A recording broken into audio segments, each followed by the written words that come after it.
हर महादेव, श्री शिवाय नमस्तुभ्यम। दोस्तों, तो आज हम आपको बताने वाले हैं हरियाली तीज की पौराणिक। सभी को पता है कि हरियाली तीज 2024 में 7 अगस्त को है। तो चलिए अब कथा को शुरू करते हैं देरी न करते हुए। भगवान शिव ने पार्वती जी को उनके पूर्व जन्म के बारे में याद दिलाने के लिए यह सुनाई थी। हरियाली तीज व्रत कथा इस प्रकार है। शिव जी कहते हैं, हे पार्वती, बहुत समय पहले तुमने हिमालय पर मुझे वर के रूप में पाने के लिए घोर तप किया था। इस दौरान तुमने अन्न जल त्याग कर सूखे पत्ते चबाकर दिन व्यतीत किए थे। किसी भी मौसम की परवाह किए बिना तुमने निरंतर तप किया। तुम्हारी इस स्थिति को देखकर तुम्हारे पिता बहुत दुखी थे। ऐसी स्थिति में नारद जी तुम्हारे घर पधारे। जब तुम्हारे पिता ने नारद जी से उनके आगमन का कारण पूछा तो नारद जी बोले, हे गिरिराज, मैं भगवान विष्णु के भेजने पर यहाँ आया हूँ। आपकी कन्या घोर तपस्या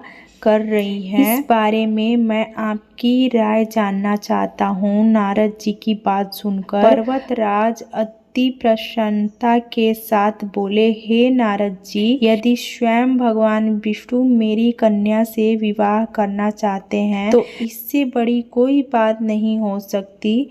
मैं इस विवाह के लिए तैयार हूँ। फिर शिव जी पार्वती जी से कहते हैं, तुम्हारे पिता की स्वीकृति पाकर नारद जी विष्णु जी के पास गए और यह शुभ समाचार सुनाया। लेकिन जब तुम्हें इस विवाह के बारे में पता चला तो तुम्हें बहुत दुख हुआ। तुम मुझे यानी कैलाशपति शिव को मन से अपना पति मान चुकी थी।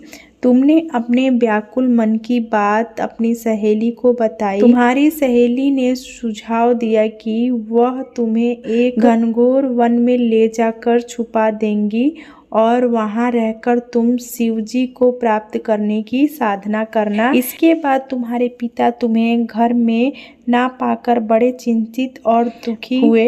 वह सोचने लगे कि यदि विष्णु जी बारात लेकर आ गए और तुम घर पर नहीं मिली तो क्या हो। तुम वन में एक गुफा के भीतर मेरी आराधना में लीन थी। भाद्रपद तृतीय शुक्ल को तुमने रेत से एक शिवलिंग का निर्माण कर मेरी आराधना की, जिससे प्रसन्न होकर मैंने तुम्हारी मनोकामना पूर्ण की। इसके बाद तुमने अपने पिता से कहा कि पिताजी, मैंने अपने जीवन का लंबा समय भगवान शिव की तपस्या में बिताया है और भगवान शिव ने मेरी तपस्या से प्रसन्न होकर मुझे स्वीकार भी कर लिया है। अब मैं आपके साथ एक ही शर्त पर चलूंगी कि आप मेरा विवाह भगवान शिव के साथ करेंगे। पर्वतराज ने तुम्हारी इच्छा स्वीकार कर ली और तुम्हें अपने घर वापस ले गए। कुछ समय बाद उन्होंने पूरे विधि विधान से हमारा विवाह करवाया।